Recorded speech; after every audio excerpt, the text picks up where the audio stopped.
Hello friends, आज हम लोग नेट एजुकेशन के कुछ क्वेश्चंस का रिवीजन करेंगे, प्रैक्टिस करेंगे। ये क्वेश्चंस हो सकता है कि रिपीट हो जाएं आपके लिए। ठीक है, तो हम लोग शुरू करते हैं।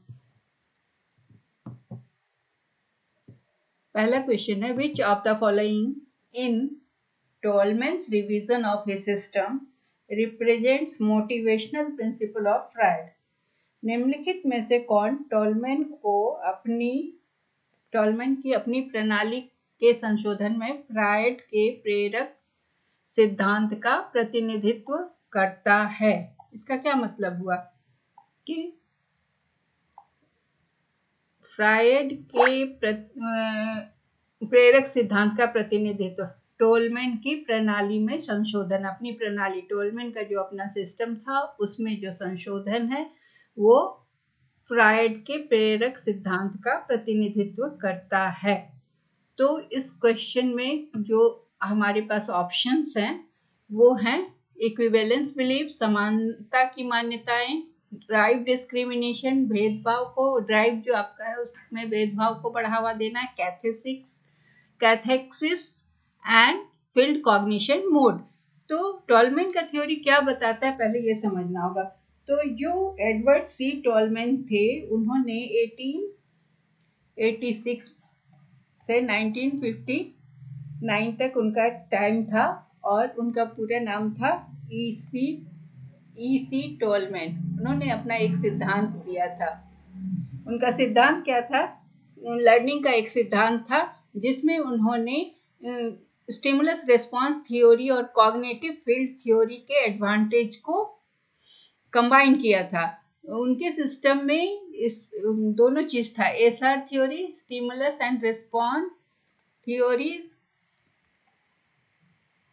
और कॉग्निटिव फील्ड थ्योरी, दोनों को कॉग्निटिव फील्ड थ्योरी को कंबाइन करके अपना सिद्धांत दिया था। तो उनके सिस्टम में बिहेवियरिज्म भी था और क्या था? बिहेवियरिज्म। लेकिन ये सिस्टम और रूट बिहेवियरिज्म में उनका सिद्धांत था, उसका जड़ था व्यवहारवाद में, और अपोज टू वो एसआर का जो एसोसिएशन, स्टिमुलस और रेस्पॉन्स का जो एसोसिएशन है उसके अगेंस्ट था। वो उसको नहीं मानते थे, अपोज करते थे। तो एक सिस्टम उन्होंने डेवलप किया जो कि अधिगम aspect of behaviour, cognitive aspect of behaviour, व्यवहार का अधिगम पक्ष को बिना sacrificing the objectivity of behaviourism को लेकर उन्होंने किया। तो टोलमैन ने अपने थ्योरी, लर्निंग की थ्योरी को 1949 में रिवाइज किया और उन्होंने 6 टाइप की लर्निंग को बताया। पहला था कैथेक्सिस। कैथेक्सिस क्या है?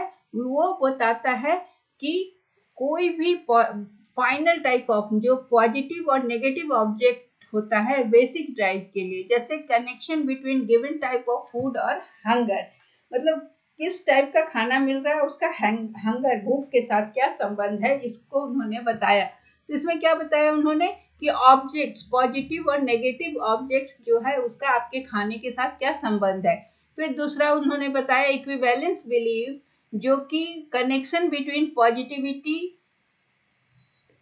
a cathected object and a type of sub-disturbance of objects। तीसरा उन्होंने बताया फील्ड एक्सपेक्टेंसी, जिसको फील्ड एक्सपेक्टेंसी में उन्होंने बताया, तीसरा उनका था कि ऑर्गेनिज्म में ये डेवलप होता है जब कुछ सर्टेन एनवायरमेंट सेटअप होता है जो कि हमेशा रिपीटेडली उसके सामने आता है। फिर उन्होंने चौथा बताया था फील्ड कॉग्निशन मोड, जिसमें कि नया मोड है जो कि ऑब्जेक्ट और एनवायरनमेंट को याद रखने के लिए और परसीव करने के लिए में मदद करता है। और ड्राइव डिस्क्रिमिनेशन जो है, भेदभाव का बढ़ावा देना, वो उनका कहना था कि ये रिलेशनशिप है जो कि ड्राइव और किस तरह से ड्राइव है उसका और किस तरह से वो रिस्पॉन्स करेगा। अब इसमें फ्रायड का जो मोटिवेशनल प्रिंसिपल है उसको भी हम देख ले। तो फ्रायड का मोटिवेशनल थ्योरी बताता है कि अनकॉन्शियस जो साइकोलॉजिकल फोर्सेस होता है, जो हिडन डिजायर होता है, जो मोटिव्स हमारे मन में छिपी हुई होती हैं, जो अनकॉन्शियस होता है, जिसको हमें पता नहीं होता है, वो हमारे व्यवहार को निर्धारित करता है, जैसे परचेजिंग पैटर्न। ये थ्योरी है फ्राइड का।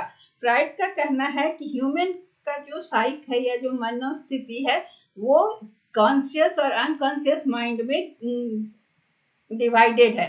उन्होंने उसको डिवाइड किया और उन्होंने कहा कि इसके 3 कंपोनेंट्स हैं। क्या क्या? ईड, ईगो और सुपर ईगो। ईगो क्या बोलता है? कॉन्शियस माइंड को कि ये होना चाहिए, नहीं, made up of thought, memories, judgement and feelings. वो पर्सन को सेंस ऑफ आइडेंटिटी देता है और उसकी पर्सनालिटी को निर्धारित करता है। ईड क्या है? ईड अनकॉन्शियस माइंड है। वो बताता है बायोलॉजिकल डिटरमाइंड सेंस, जो कि मतलब बस इंस्टिंक्ट, ये चाहिए चाहिए वाला चीज। और सुपर ईगो क्या है? दो moderated portion of societies tradition, morals, taboos, where it is usual every person does not act on impulse। वो impulse पे एक्ट करने से रोकता है कि मतलब आपको चाहिए तो बस ले लेना है, नहीं, उसका प्रॉस एंड कॉन्स भी बताता है।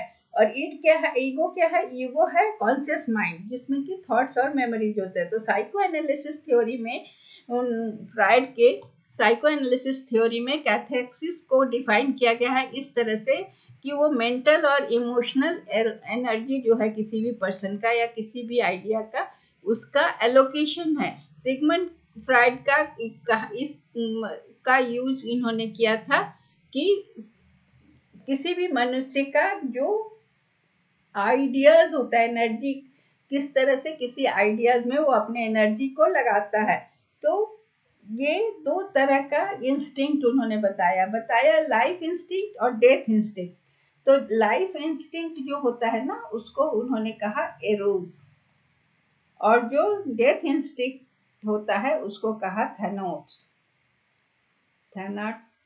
थैनाटोज। तो इरोज जो है ना इंस्टिंक्ट, उसको कहते हैं लिबिडो, जो कि किसी भी व्यक्ति को किसी भी कंस्ट्रक्टिव एक्टिविटी के लिए इफ उसको मोटिवेट करता है, जैसे लव, सिंपैथी, दूसरे को हेल्प करना। ये होता है लाइफ इंस्टिंक्ट, जिसको हम कहते हैं इरोज। ठीक है, इंस्टिंक्ट इसको कहते हैं। और डेथ इंस्टिंक्ट जो है ये मनुष्य को डिस्ट्रक्शन की ओर मोटिवेट करता है, डिस्ट्रक्टिव एक्टिविटीज। ये डिस्ट्रक्टिव एक्टिविटीज की ओर, जैसे मर्डर, सुसाइड या मर्डर, इस सब चीज के लिए इन्फ्लुएंस करता है। तो ये सारी चीजें भी हम जान गए, रोज और थैनाटोज क्या है ये। तो ये जो 2 इंस्टिंक्ट है जो एक दूसरे के अपोजिट है। तो टॉलमेन का जो सिद्धांत है, जिसको उन्होंने सुधार कर अपनी संशोधन में जो सिद्धांत बताया कि 6 टाइप के लर्निंग है। और फ्राइड का थ्योरी में क्या है? Conscious, subconscious, unconscious. तो एंड प्री कॉन्शियस माइंड। जब लाइफ और डेथ, प्री कॉन्शियस माइंड में ये दोनों होते हैं, प्री कॉन्शियस। ठीक है, उसके अलावा उन्होंने क्या क्या बताया? Conscious, subconscious and unconscious. तो बट कॉमन फैक्टर दोनों के बीच क्या है? कैथेक्सिस। दोनों में कैथेक्सिस पाया गया है ना। हमने देखा कि टॉलमेन ने भी अपने 6 सिद्धांतों में कैथेक्सिस लिया और ये फ्राइड ने भी कैथेक्सिस लिया। तो ये कॉमन फैक्टर को, कैथेक्सिस को उन्होंने लेकर उसे डिस्क्राइब किया।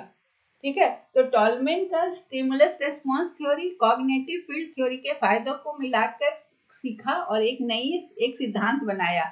और उनकी प्रणाली में क्या है? उनकी प्रणाली का सिद्धांत, जैसा हमने बताया, एसआर थ्योरी और व्यवहारवादी संज्ञानात्मक कॉग्निटिव फील्ड के सिद्धांतों के बीच में है। उनकी प्रणाली व्यवहारवाद में थे, बिहेवियरिज्म थे, और एसआर का जो एसोसिएशन था उसके वो विरोधी थे। उन्होंने एक ऐसी प्रणाली विकसित की, टोलमेन ने, जो व्यवहारवाद की निष्पक्षता का त्याग किए बिना, मतलब व्यवहारवाद के संज्ञानात्मक पहलू को लिया। 1949 में टोलमेन ने अपने सीखने के सिद्धांत में संशोधित किया और 6 तरह के सीखने के सिद्धांत, 6 प्रकार को बताया, जिसमें कैथेक्सिस, जो कि मूल ड्राइव जो आदमी का होता है, अंतिम प्रकार का, वो सकारात्मक और नकारात्मक वस्तुओं के बीच में की वस्तुओं की व्याख्या करते हैं, जैसे कि भोजन और भूख के बीच की संबंध। दूसरा है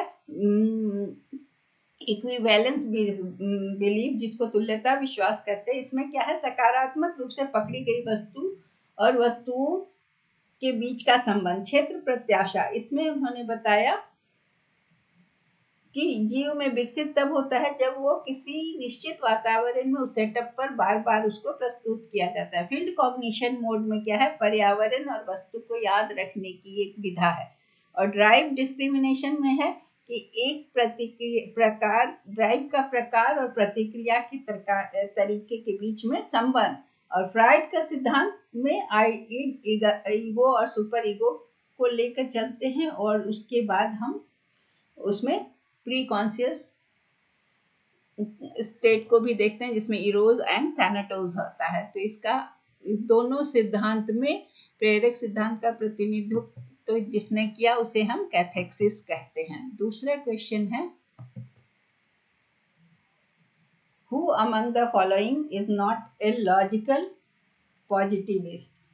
तो लॉजिकल पॉजिटिविज्म होता क्या है पहले ये समझ लें। तो लॉजिकल पॉजिटिविज्म तार्किक प्रत्यक्षवादी का मतलब होता है ये फिलॉसफी का एक ब्रांच है, ब्रांच ऑफ फिलॉसफी।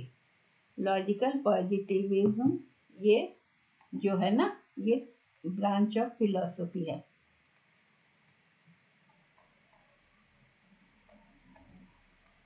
ये क्या बतलाता है, ये क्या विश्वास करता है कि किसी भी ज्ञान को प्राप्त करने का एकमात्र तरीका क्या है, एम्पिरिकल मेथड है। मतलब ये कहता है कि ज्ञान प्राप्त करने का एकमात्र तरीका है ऑब्जर्वेशन, एम्पिरिकल मेथड।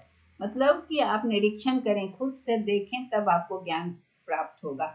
तो ये हो गया कि only way of gathering, only way of gathering knowledge को क्या बोलते हैं कि ज्ञान प्राप्त करने का एक ही तरीका है कि आप खुद से निरीक्षण करके ज्ञान प्राप्त करें। एम्पिरिकल मेथड पर इन्होंने बहुत ज्यादा जोर दिया। और लॉजिक पर ये क्या करता है, ये लॉजिकल पॉजिटिविज्म जो है वो मेटाफिजिक्स को और आइडियल फिजिक्स और आइडियलिज्म को नहीं विश्वास करता है, मतलब रिजेक्ट करता है, आइडियलिज्म को रिजेक्ट करता है। ये कहना, लॉजिकल पॉजिटिविज्म का मानना है कि हर परिकल्पना, हर हाइपोथेसिस को इंडक्टिव लॉजिक के द्वारा टेस्ट करना जरूरी है।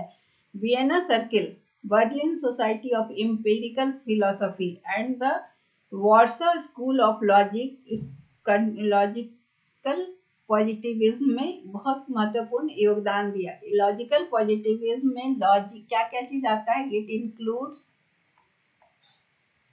includes logic, मैथ्स, फिलॉसफी, ये सब सारा आपको अलग से भी काम आएगा, philosophy, science and language analysis.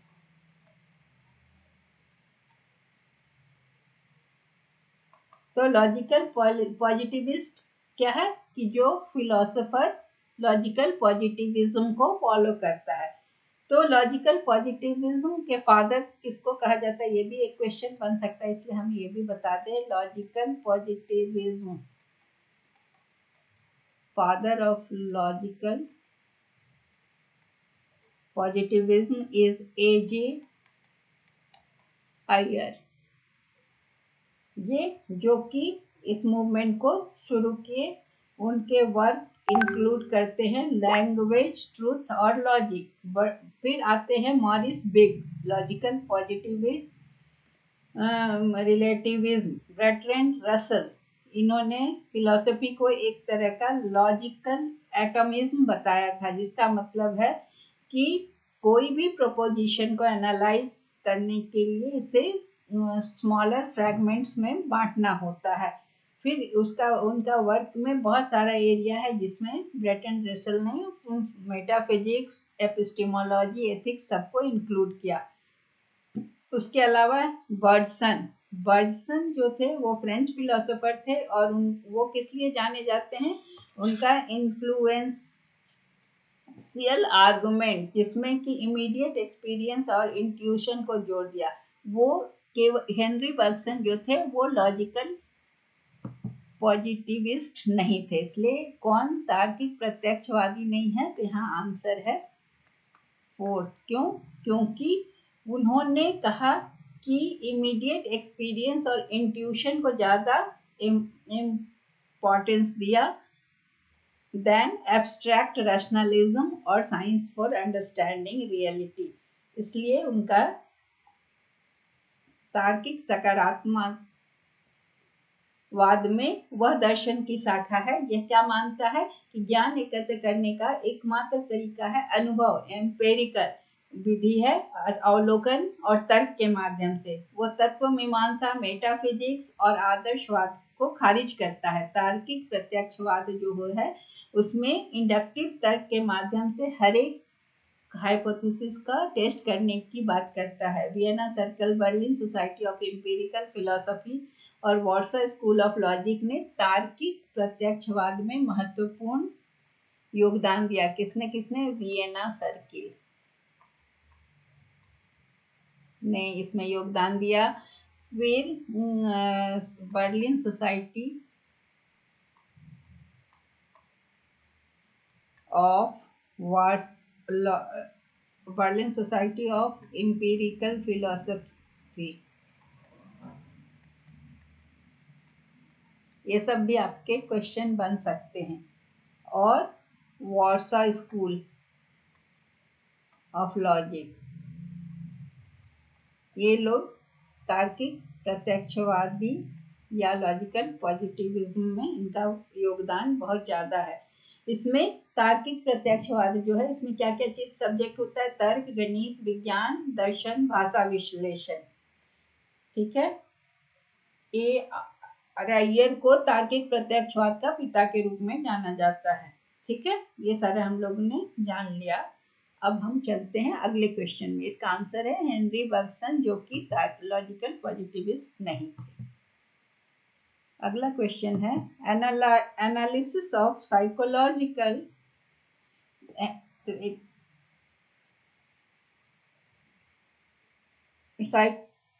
analysis of sociological processes involved in educational institutions is a specific concern of which of the following?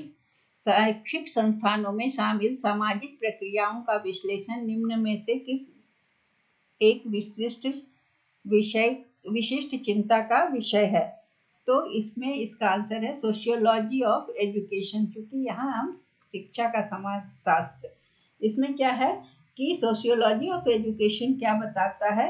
ये एक इस तरह का स्टडी है। सोशियोलॉजी ऑफ एजुकेशन स्टडी क्या करता है? Relationship between education and society. ये सोशल साइंस का वह ब्रांच है जो कि शैक्षिक उद्देश्य, शिक्षा की विधियां, संस्थान, एडमिनिस्ट्रेशन, शिक्षा के संस्थान, उनका प्रशासन और पाठ्यक्रम और इकोनॉमिक और political, religious, social, cultural force जो है समाज के, उससे रिलेटेड होता है। हर सोसाइटी का इसका अपना चेंजिंग, बदलता हुआ सोशियो कल्चरल नीड होता है। समाज का सामाजिक और सांस्कृतिक ज़रूरतें बदलती रहती हैं। क्यों? लाइक कंजर्वेशन ऑफ रिसोर्स, जो रिसोर्स है उसके कंजर्वेशन के लिए, एनवायरनमेंट के प्रोटेक्शन के लिए, ग्लोबल सिटीजनशिप के लिए। तो एजुकेशन इन सबको मीट करने में, इन सबको पूरा करने में मदद करता है। तो सोशियोलॉजी ऑफ एजुकेशन जो है वो किस चीज़ में मदद करता है? तो एजुकेशनल इंस्टीट्यूशन में relationship of school and teacher with respect to, समाज के संदर्भ में टीचर और स्कूल का रिलेशनशिप सामाजिक प्रोग्रेस में इनके योगदान को अध्ययन करता है। Relationship of society with respect to life of individuals को अध्ययन करता है या समझने में मदद करता है। करिकुलम के कंस्ट्रक्शन में मदद करता है, जो कि समाज के जरूरत और सांस्कृतिक और आर्थिक आवश्यकताओं के अनुरूप हो, वैसा करिकुलम बनाने में मदद करता है। डेमोक्रेटिक आइडियोलॉजी को, अलग अलग देशों में जो भी डेमोक्रेटिक आइडियोलॉजी है उसको समझने में मदद करता है और इंटरनेशनल कल्चर के प्रमोशन में मदद करता है। समाज का डेवलपमेंट और बहुत सारे रूल्स को बनाने में मदद करता है। सोशल एडजस्टमेंट के प्रमोशन में मदद करता है। और शिक्षा का जो मानव विज्ञान है, एंथ्रोपोलॉजी ऑफ जो एजुकेशन है, वो क्या करता है, वो एजुकेशन का स्टडी है जो कि ये किस फ्रेम में अध्ययन करता है, तो सामाजिक, कल्चरल और linguistic anthropology as well as orientation of contributing to knowledge base. तो ये कल्चरल कंटिन्यूटी, चेंज और मानव का अध्ययन करता है कि मानव का विकास कैसा हुआ। और कल्चरल एंथ्रोपोलॉजी जो है, जो सांस्कृतिक विज्ञान है, वो ह्यूमन का लाइफ का तरीका को अध्ययन करता है। और शिक्षा की जो राजनीति है वो एकेडमिक डिसिप्लिन है जो कि पॉलिटिक्स का अध्ययन करता है। शिक्षा में पॉलिटिक्स का अध्ययन करता है और ये पॉलिटिकल साइंस के सिद्धांतों का अध्ययन करता है और इसका ऑर्गेनाइजेशन सिद्धांत को। तो पॉलिटिकल साइंस क्या करता है कि समाज किस तरह से बना, समाज का ऑर्गेनाइजेशन किस तरह से पावर का यूज करते हैं। तो इसलिए सोशियोलॉजिकल प्रोसेस का अध्ययन जो कि एजुकेशनल इंस्टीट्यूशन में है, ये सोशियोलॉजी ऑफ एजुकेशन में इसका अध्ययन किया जाता है।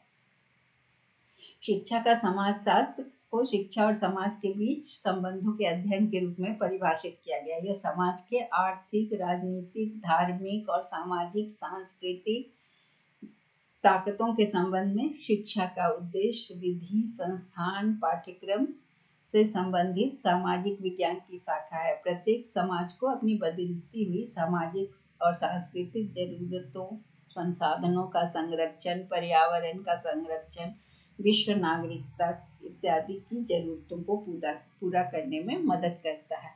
तो इसलिए इसका आंसर होगा 1। क्वेश्चन नंबर 4,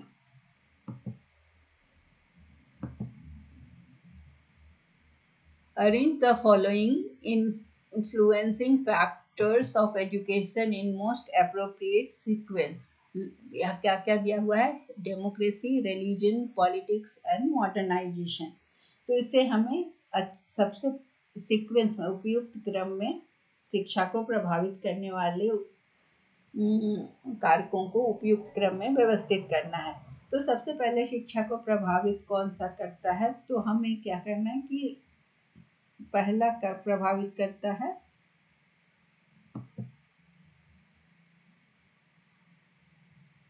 रिलीजन, फिर करता है पॉलिटिक्स, फिर करता है डेमोक्रेसी, तब करता है मॉडर्नाइजेशन। तो हमारा ऑप्शन आंसर है BCAD।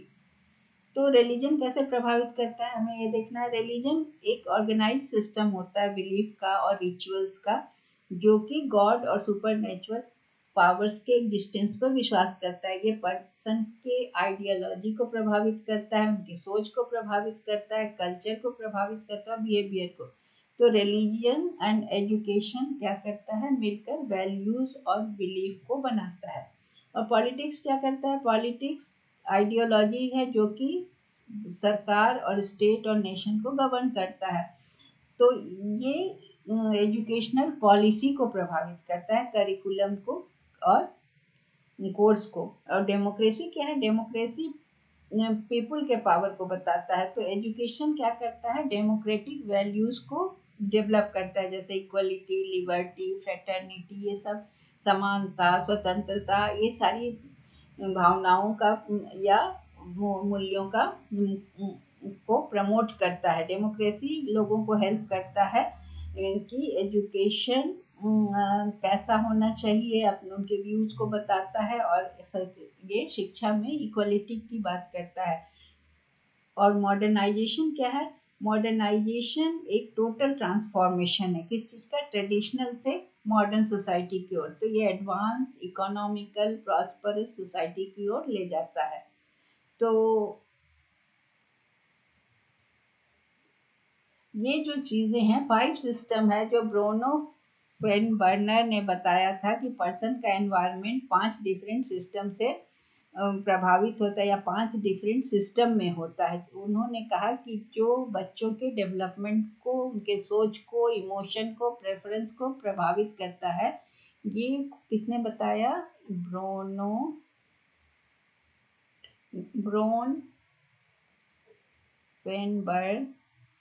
फेनब्रेनर ब्रॉन फेनब्रेनर ने 5 सिस्टम बताया इकोलॉजिकल सिस्टम में। पहला था माइक्रो सिस्टम, जिसमें उन्होंने बताया कि जो ग्रुप होता है जो डायरेक्ट बच्चे को प्रभावित करने वाले 5 सिस्टम होते हैं। तो पहला है कि माइक्रो सिस्टम, जिसमें ग्रुप जो कि फैमिली, स्कूल, ये सारी चीजें जो बच्चों को इमीडिएट प्रभावित करता है। मेसो सिस्टम पहला उन्होंने बताया माइक्रो सिस्टम, जिसमें हुआ स्कूल, फैमिली, जो बच्चों को डायरेक्ट प्रभावित करते हैं। फिर बताया उन्होंने दूसरा मेजो सिस्टम, ये पहला। दूसरा मेजो सिस्टम में क्या है कि ये relationship between groups, parent and teacher relationship, इसमें आ गया पेरेंट टीचर रिलेशनशिप, जो कि फर्स्ट सिस्टम के ग्रुप से रिलेटेड होते हैं। फिर है तीसरा है एक्सोसिस्टम। एक्सोसिस्टम क्या बताता है?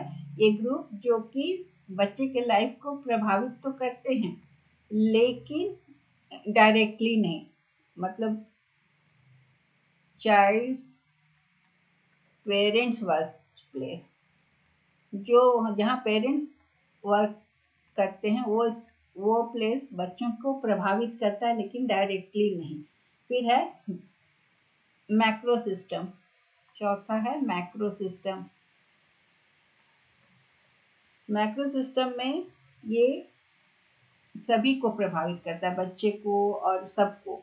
तो जैसे कल्चर, रिलीजन, एथनिसिटी, ये सारी चीजें। और पांचवा है क्रोनो सिस्टम,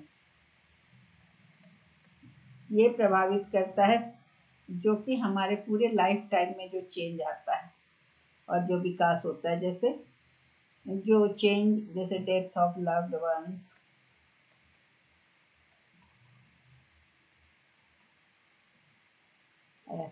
ये सबको प्रभावित करता है, इसको कहते हैं क्रोनो सिस्टम।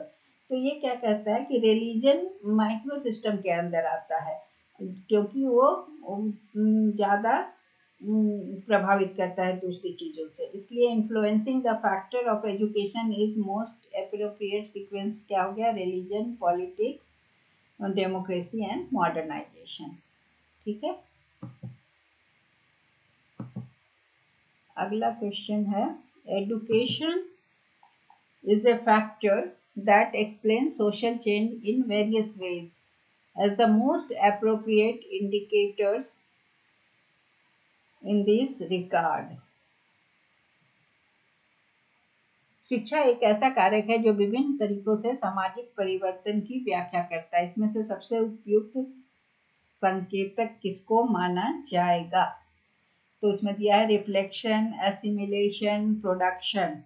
फिर दिया रिसर्च, रिफ्लेक्शन, असिमिलेशन। फिर है इन्वेस्टिगेशन, रिफ्लेक्शन, एटीट्यूड फॉर्मेशन। फिर है असिमिलेशन, प्रिजर्वेशन, ट्रांसफॉर्मेशन। हिंदी में प्रतिबिंब, आत्मसात, उत्पादन। और अनुसंधान, परावर्तन, संचरण, जांच, प्रतिबिंब, मनोवृत्ति, गठन। आत्मसात, संरक्षण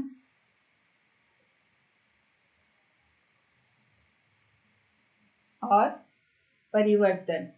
तो समाज शास्त्र में सामाजिक परिवर्तन, सामाजिक संरचना के भीतर का तंत्र का परिवर्तन, सांस्कृतिक परिवर्तन के व्यवहार, सामाजिक परिवर्तन कई कारकों से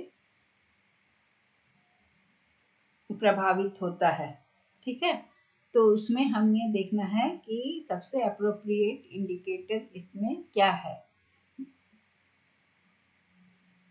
तो समाज जो है, सोशल चेंज जो है सोशियोलॉजी में, वो क्या है कि वो सोशल स्ट्रक्चर को बदलता है, जो कि कल्चरल सिंबल, बिहेवियर, सामाजिक ऑर्गेनाइजेशन, वैल्यू सिस्टम में परिवर्तन। तो सोशल चेंज एक टर्म है जो कि एजुकेशन गाइड्स में सोशल चेंज ये क्या करता है कि इंडिविजुअल को मदद करता है डिसीजन में, किसी भी चीज को एक्सेप्ट करने या रिजेक्ट करने में, समाज के जो नॉर्म्स होते हैं।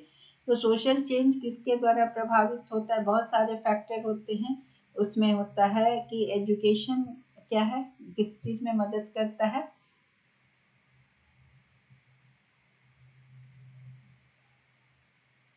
एजुकेशन जो है सबसे पावरफुल इंस्ट्रूमेंट है, क्योंकि ये पॉवर्टी को ख़त्म करता है, क्लास डिस्क्रिमिनेशन वर्ग भेद को ख़त्म करता है, जेंडर बायस को ख़त्म करता है, इक्वलिटी और जस्टिस सोसाइटी में लाता है। तो एजुकेशन क्या है, सामाजिक परिवर्तन का एक इंस्ट्रूमेंट है, यह बहुत ही पावरफुल इंस्ट्रूमेंट है। एजुकेशन के जरिए क्या होता है, समाज में डिजायरेबल चेंज आ सकता है, मॉडर्नाइजेशन हो सकता है, सोसाइटी को ट्रांसफॉर्म कर सकता है। तो यहाँ पर क्या है कि एजुकेशन सोशल चेंज में क्या क्या चीज़ कर सकता है, तो एटीट्यूड को बदल सकता है, फिर चेंज के लिए इच्छा शक्ति बढ़ा सकता है, सोशल चेंज को अडॉप्ट करने में मदद करता है, चेंज में जो लोग विरोध करते हैं उसको ओवरकम करने में मदद करता है, चेंज का विश्लेषण करता है, नए चेंज को लाता है, ज्ञान को बढ़ाता है, कल्चर का ट्रांसमिशन होता है, राष्ट्रीय इंटीग्रेशन होता है, इकोनॉमिक प्रॉस्पेरिटी होता है। तो इसमें क्या क्या आया, एटीट्यूड फॉर्मेशन होता है। एटीट्यूड क्या है, एक लास्टिंग पॉजिटिव और नेगेटिव ओपिनियन होता है या फीलिंग होता है किसी भी चीज़ के प्रति, आपका जो पॉजिटिव या नेगेटिव फीलिंग होता है, चाहे वो पर्सन हो, चाहे ऑब्जेक्ट हो, या किसी इशू हो। तो एटीट्यूड कब होता है, ये डायरेक्ट एटीट्यूड फॉर्मेशन होता है डायरेक्ट एक्सपीरियंस से।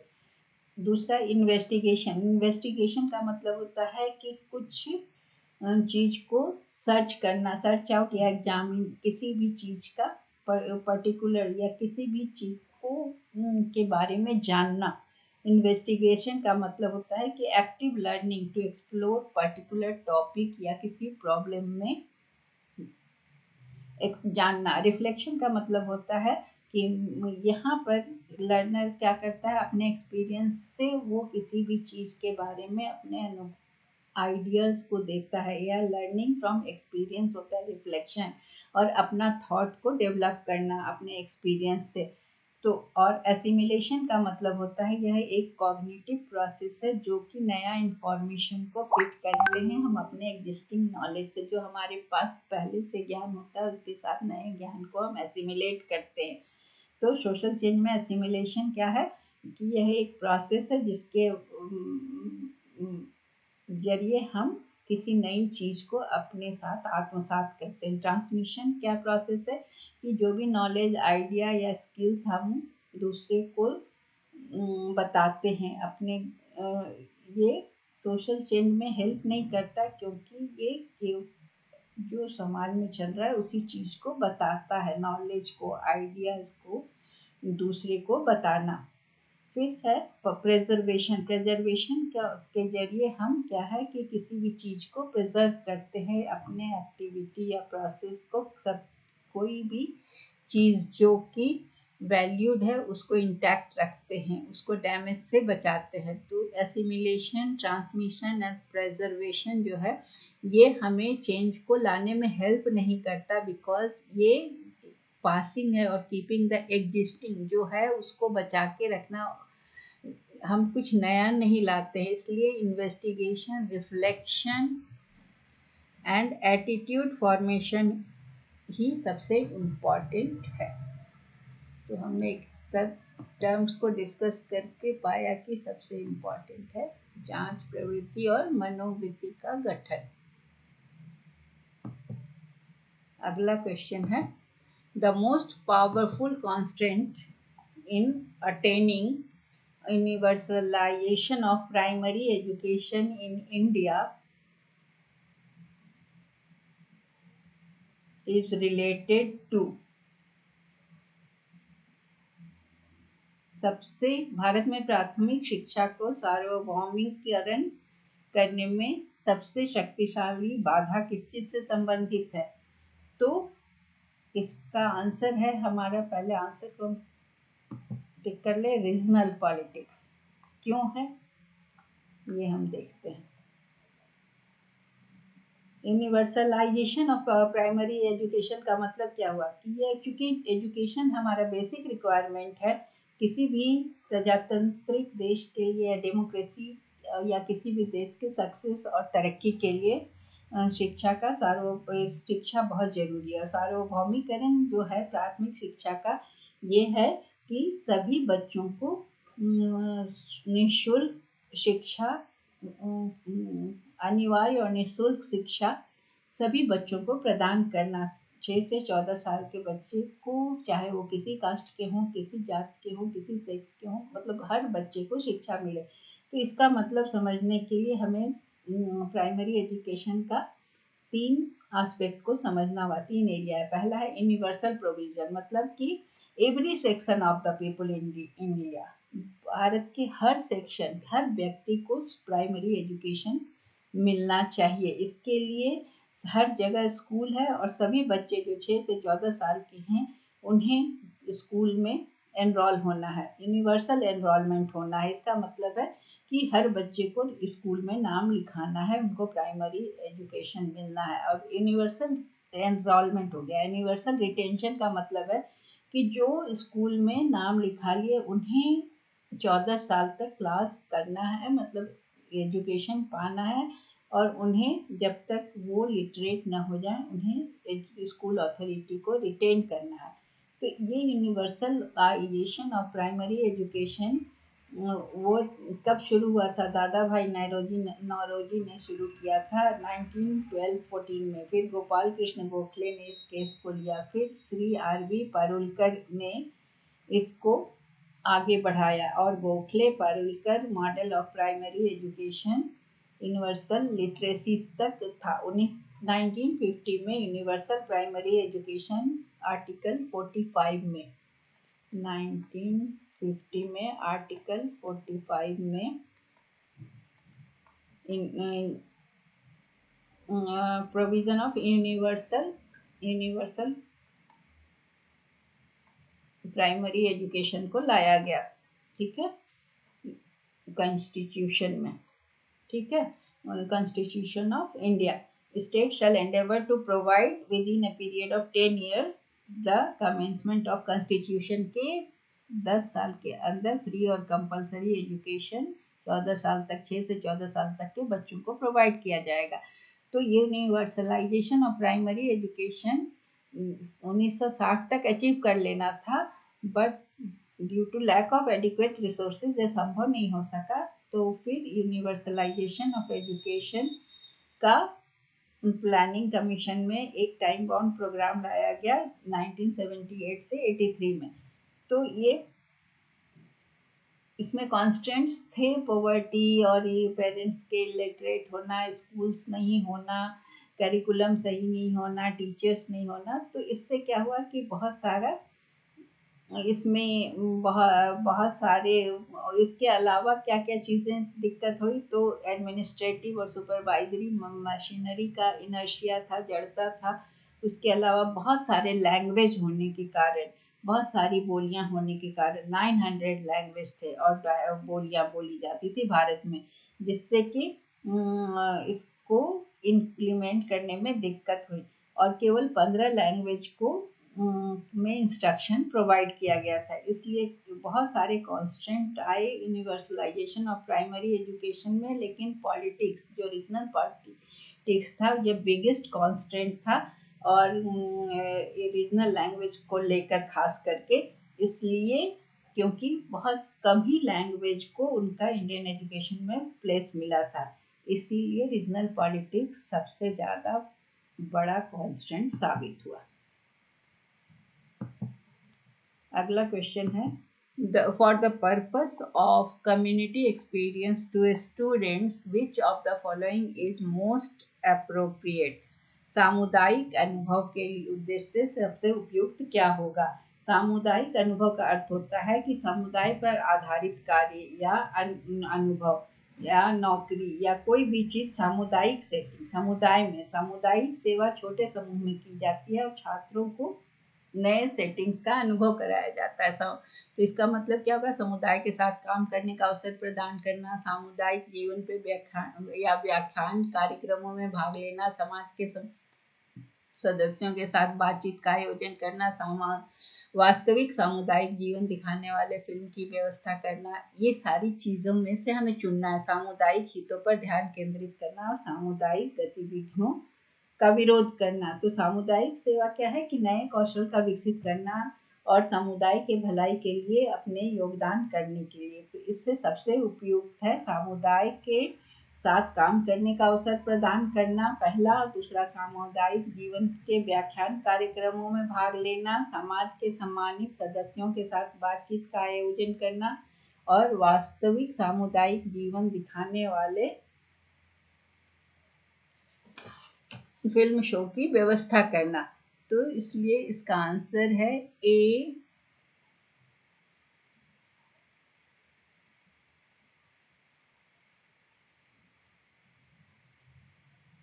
बी, सी, डी।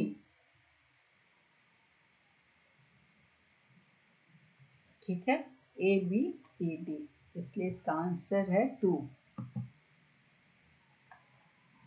क्या क्या करना? Providing opportunities to work with community, participating lecturer programs on community life.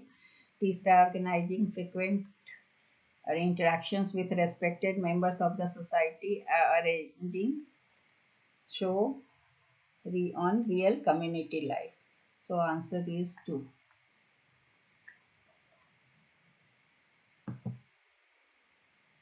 अगला क्वेश्चन है, below are given a number of concepts in set 1 and descriptions in set 2. So we have to match the following. Match the sets. So first is social stratification, second is social mobility in society, सामाजिक स्तरीकरण, सामाजिक गतिशीलता, सामाजिक परिवर्तन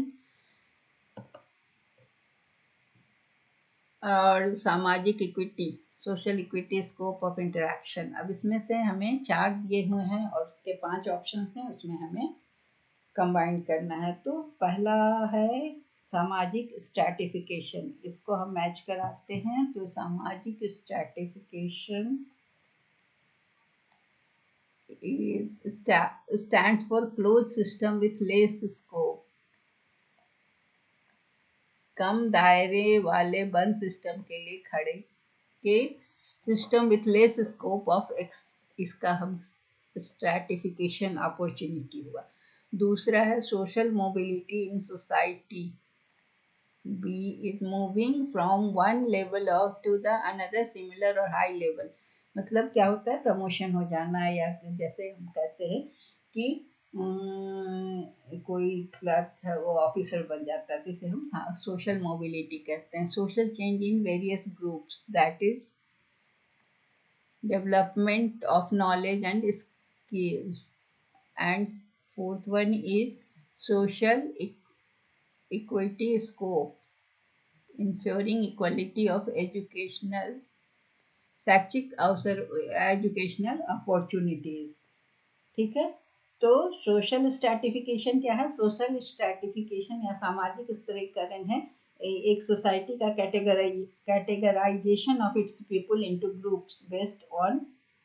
social stratification में income या race या education, ethnicity, gender, occupation, किसी भी आधार पर उनका कैटेगरी बनाना, इसको हम कहते हैं सोशल स्ट्रैटिफिकेशन।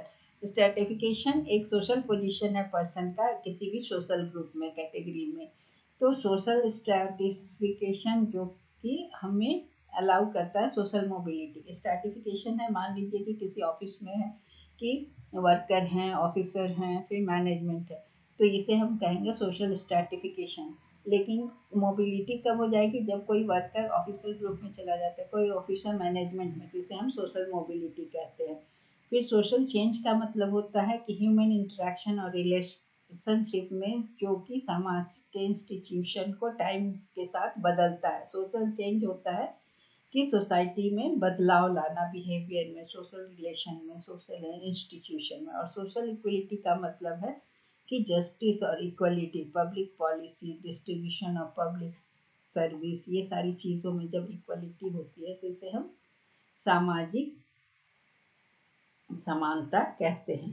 तो सामाजिक गतिशीलता क्या, हम एक एक करके फिर से इसको समझ लें कि सामाजिक स्तरीकरण होता है एक समाज में अपने लोगों को धन, आय, जाति, शिक्षा, जातीयता जैसे सामाजिक आर्थिक कारकों के आधार पर समूह में बांटना है। ठीक है, भौगोलिक क्षेत्र में भी हो सकता है।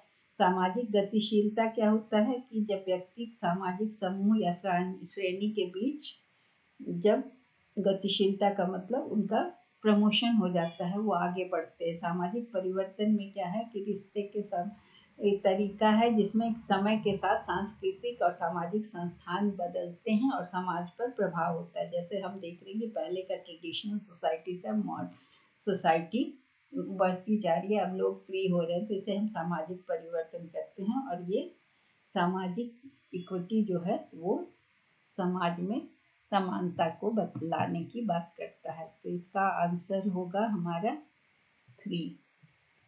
पहले आंसर को टिक कर दो।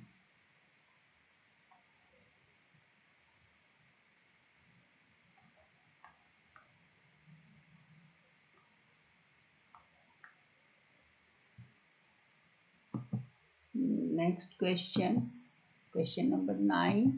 Which of the following factor is associated with positive social change? Cultural inertia, fear of consequences, dogmatic outlook, striving for excellence, सांस्कृतिक जड़ता, परिणाम का डर, धर्मीय दृष्टिकोण और स्ट्राइविंग फॉर एक्सीलेंस। इसका आंसर होगा कि पॉजिटिव सोशल चेंज जो है उत्कृष्टता के लिए प्रयास करना। तो सोशल चेंज का मतलब क्या है? चेंज का मतलब है कि ह्यूमन का इंटरेक्शन और रिलेशनशिप जो है वो कल्चरल और सोशल इंस्टीट्यूशंस को बदले। वो चेंज ऐसा हो जो समय के साथ बदले और उसका लंबे समय तक प्रभाव हो समाज पर। तो बहुत सारे थियोरेटिकल स्कूल डिफरेंट एस्पेक्ट बताया। मार्क्स थ्योरी बताता है कि change in mode of production, क्योंकि वो लेबर क्लास से थे, क्लास सिस्टम की बात करते थे, तो उन्होंने कहा कि जब मोड प्रोडक्शन के तरीके में बदलाव होगा तो क्लास सिस्टम में बदलाव होगा जो कि नया चेंज लाएगा। Social change can evolve from a number of different sources: contact with society, change in ecosystem या technological change, किसी भी तरह का। पॉजिटिव सोशल चेंज क्या करता है कि ह्यूमन और सोशल कंडीशन में इम्प्रूवमेंट लाता है, समाज में बेटरमेंट लाता है, फैमिलीज, कम्युनिटी, ऑर्गेनाइजेशन सब में बदलाव होता है। तो ये सोशल चेंज जो है वो अलग अलग समय में अलग अलग तरीके होते हैं। तो समाज की सोशल चेंज के बहुत सारे थ्योरी भी हैं। इवोल्यूशनरी थ्योरी बताता है कि समाज का चेंज जो है, सोशल चेंज 19वीं शताब्दी में शुरू हुआ था। ऑगस्ट कॉम्टे ने, फादर ऑफ ऑगस्ट कॉम्टे, जो कि सोशियोलॉजी के फादर कहे जाते हैं, फादर ऑफ सोशियोलॉजी, उनका कहना था कि इवोल्यूशनरी मॉडल मतलब बदलाव, समाज हमेशा हायर लेवल की ओर जाता है, उनका कहना था। तो वो, और दूसरा है फंक्शनल थ्योरी। फंक्शनल थ्योरी बताता है समाज चेंज करता है ये ह्यूमन बॉडी की तरह, हर पार्ट इसका, समाज का हर पार्ट इसके ऑर्गन की तरह है। तो इसके इवोल्यूशन, ये इवोल्यूशनरी थ्योरी के थ्योरी इनका दिया हुआ था, दुर्खिम का दिया हुआ था, एमिल दुर्खिम ने दिया था फंक्शनल थ्योरी। उनका मानना था कि सोसाइटी का हर पार्ट जो है वो एक ह्यूमन बॉडी के ऑर्गन की तरह है और हर वो अपने आप में नहीं चल सकता है। उनका कहना था कि all parts of society harmonious होना चाहिए। जैसे बॉडी के सारे पार्ट हारमोनियस वे में डेवलप करते हैं, उसी तरह से सोसाइटी का हर पार्ट जो है वो ऑर्गन की तरह। तीसरा था कॉन्फ्लिक्ट थ्योरी,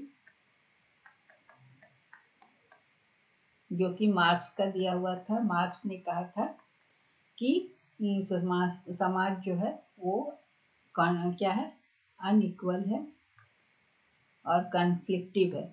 तो उनका कहना था कि इवोल्यूशनरी मॉडल वो नहीं विश्वास करते थे, कहते थे कि उनका रिच और पावरफुल सोसाइटी को कंट्रोल करते हैं, बाकी लोग को एक्सप्लॉइट करते हैं। तो सोशल चेंज जो आता है वो सोशल मूवमेंट की वजह से भी हो सकता है। बहुत सारे सोशल चेंज जो हुए हैं वो सोशल मूवमेंट्स की तरह के वजह से हुए हैं, जैसे civil right movement, feminist movement, reformation. तो इनका कहना है कि ये क्लियर है कि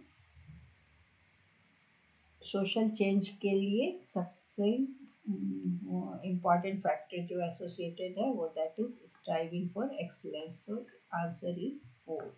and the last question is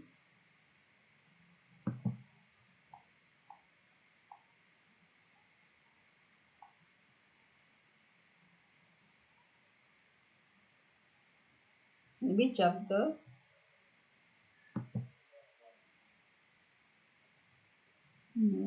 following society will promote caste loyalty? तो क्लोज सोसाइटी। इसमें क्या है कि कास्ट लॉयल्टी को कौन प्रमोट करेगा? तो ये है क्लोज सोसाइटी। क्यों? बंद समाज। तो इसको समझने के लिए कि सोशियोलॉजिकल टर्म सोसाइटी क्या है? ग्रुप ऑफ पीपल जो कि किसी भी एक डिफाइनेबल कम्युनिटी में रहते हैं और सेम कल्चर को फॉलो करते हैं, शेयर करते हैं। तो सोसाइटी ऐसे लोगों का समुदाय है या ऐसे लोग होते हैं सोसाइटी में जहाँ पर उनके बिलीफ शेयर्ड होते हैं और कल्चरल आइडियाज भी आपस में शेयर होते हैं। तो सोसाइटी ऐसे लोगों का समूह होता है जो कि सोशल इंटरेक्शन उनमें होता है और वो सेम सोशल टेरिटरी को बिलोंग करते हैं। तो ऑगस्ट कॉम्टे जो फादर ऑफ सोशियोलॉजी है उन्होंने कहा कि सोसाइटी एक सोशल ऑर्गेनिज्म है जिसमें कि हार्मनी होता है उसके स्ट्रक्चर और फंक्शन में। और दुर्खिम का कहना था कि वो मॉडर्न सोशियोलॉजी के फादर ऑफ मॉडर्न सोशियोलॉजी कौन है?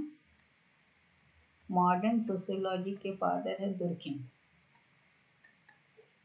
Emil Durkheim. और फादर ऑफ सोशियोलॉजी कौन है? तो Comte.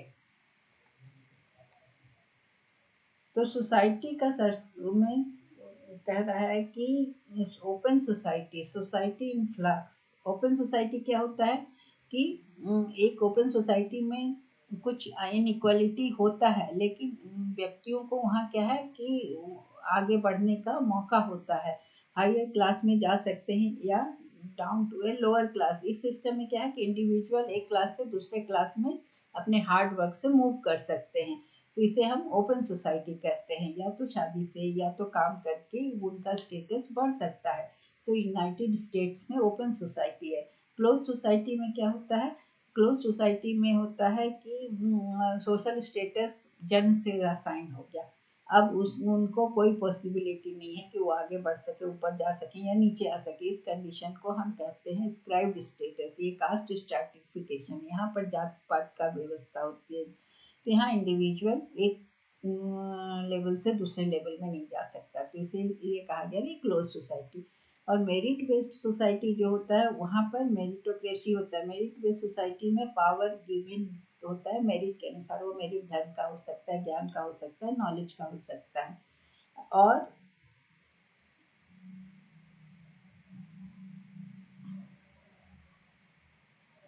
Open society, society in flux का मतलब होता है जो कि इसे हम continuous movement. Society in flux का मतलब होता है कॉन्स्टेंटली मूविंग सोसाइटी होता है। ठीक है, तो इसमें हमेशा प्रवाह चलता रहता है। इस और मेरिट बेस्ड सोसाइटी में मूवमेंट का स्कोप होता है कि लोग नीचे से ऊपर की ओर जा सकते हैं। लेकिन क्लोज सोसाइटी में सोशल स्टेटस जो होता है वो जन्म से मिलता है, उसमें चेंज नहीं हो सकता है। इसलिए वहाँ पर कास्ट लॉयल्टी होता है। इसलिए इसका आंसर है कास्ट लॉयल्टी क्लोज सोसाइटी में। So that's all for today. Thank you.